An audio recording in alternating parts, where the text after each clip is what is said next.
Of course, trabaho naman ng ombudsman yan at maganda tinitingnan nila yung mga salin. Medyo, ang akin lang kasi, meron tayong impeachment na pinagdadaanan ngayon.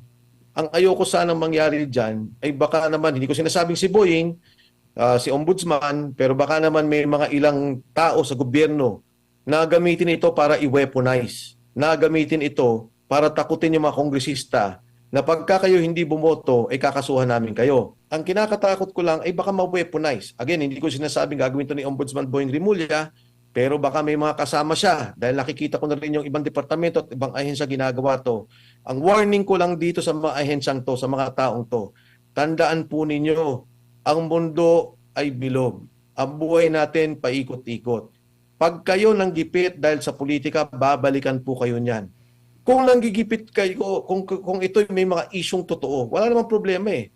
Pero kung ito'y panggigipit at nakikita ko yung panggigipit, malinaw, darating ang panahon, mapapatunayan ko yung panggigipit ninyo na yan, babalik po yan. Nandyan na ako nung panahon na yan. 9 years ang Pangulong Gloria Macapagal-Arroyo. Alam mo, MJ Admar, never namin o never kong ginamit ang aking poder para manggipit ng tao. Kaya naman nung nawala ako, wala naman din ako naging problema.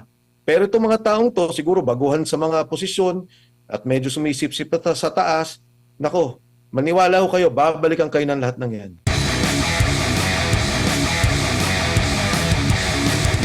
Ang mga naging soundbite natin kay kaibigan po ninyo, Ombudsman, former Congressman Boying Rimulya. Una, maghahain raw ng kaso against kay former Speaker Martin Romualdez. Anong tingin mo dyan, Kong? Nakasama niyo rin po ang dating speaker nung kayo po ay naging kongresista.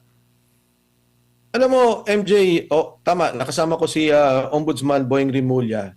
And ako, nung makita ko yan, tinitingnan ko at binabasa ko, ano ba talaga yung mga magiging hakbang.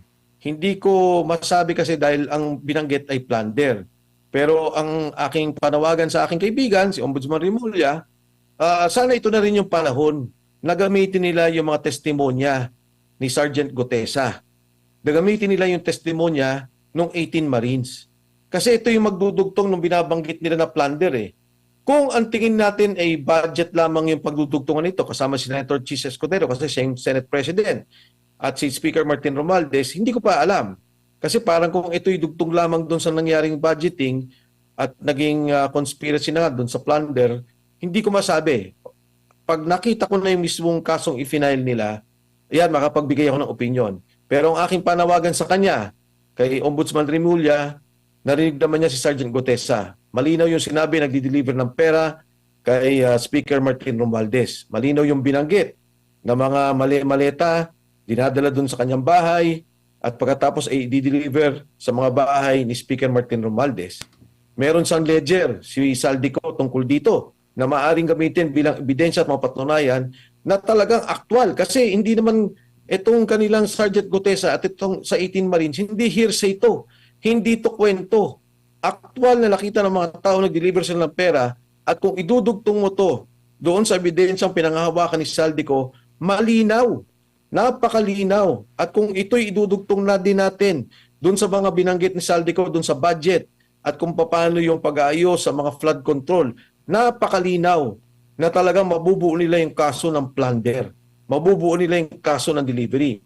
Pagdating kay Senator Chis Escudero, hindi ko rin masabi yan kasi ang nagsabi naman nag-deliver ay si Undersecretary Bernardo. So ibang level sa akin yan. Hindi ko alam masyado kung ano talaga yung pinanghahawakan ni Undersecretary Bernardo at kung anong ebidensyang hawak niya. Pero tama rin naman yon dahil parang may personal knowledge siya. O hindi parang, meron talaga. Nasabi niya may pinag-deliver ng tao. Pero sa lahat ng mga to, katulad na banggit at uulitin ko, kung talagang seryoso ang kaso kay Speaker Martin Romualdez, gamitin lang nila yung kay Sergeant Gutesa, gamitin nila doon sa 18 Marines. Dahil yun ang magdudugtong kay Saldico na talagang yung pera na ninakaw at sinasabi lang si Saldico nagnakaw. Ito ang mga nag-deliver at nag-deliver ng pera sa bahay ni Speaker Martin Romualdez. Sir, anong masasabi mo doon sa tahak na investigasyon para po maghanap ng hustisya sa flood control anomaly? Sal-e na po ng mga kongresistang nabanggit sa anomalya ang hinahabol po ngayon ng ombudsman at nagbanta po siya sa House Secretary General na kakasuhan kapag hindi po magko-cooperate sa Office of the Ombudsman? Well, of course, trabaho naman ng ombudsman yan at maganda tinitingnan nila yung mga salin. Medyo, ang akin lang kasi, meron tayong impeachment na pinagdadaanan ngayon. Ang ayoko sanang mangyari dyan ay baka naman, hindi ko sinasabing si Boying, si ombudsman, pero baka naman may mga ilang tao sa gobyerno na gamitin ito para i-weaponize, na gamitin ito para takutin yung mga kongresista na pagka kayo hindi bumoto, ay kakasuhan namin kayo. Alam mo, Admar, MJ, alam niyo naman na ako mismo may mga negosyo. Dalawang negosyo ko na ngayon ang sinara nila. Yung isa, ginamit nila yung isang departamento, hindi ko muna sasabihin kung anong departamento to. Walang batayan. No? Maniwala kayo, walang batayan, walang investigasyon. Sinara. Agad-agad lang.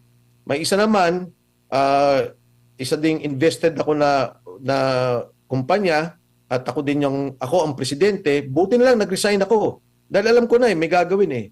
Wala ding batayan, isinara din ng NBI. Wala ring batayan, bigla na lang ginulo at sinarat itong mga ahensyang to. In fact, mga binabanggit pa nga na pasensya na po kayo kasi nabanggit po na identified itong kumpanya kay Mike Defensor. Sa dalawang kumpanyang yan, pareho na akong nag-resign.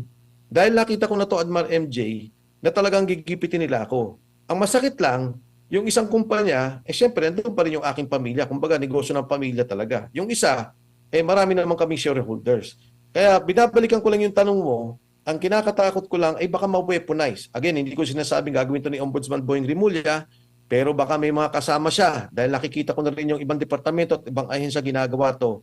Ang warning ko lang dito sa mga ahensyang to, sa mga taong to, tandaan po ninyo, ang mundo ay bilog. Ang buhay natin paikot-ikot. Pag kayo nanggipit dahil sa politika, babalikan po kayo niyan. Kung nanggigipit kayo, kung ito'y may mga isyong totoo, wala namang problema eh. Pero kung ito'y panggigipit at nakikita ko'y panggigipit, malinaw, darating ang panahon, mapapatunayan ko yung panggigipit ninyo na yan, babalik po yan. Nandyan na ako nung panahon na yan. 9 years ang Pangulong Gloria Macapagal-Arroyo. Alam mo, MJ Admar, never namin o never kong ginamit ang aking poder para manggipit ng tao. Kaya naman nung nawala ako, wala naman din ako naging problema.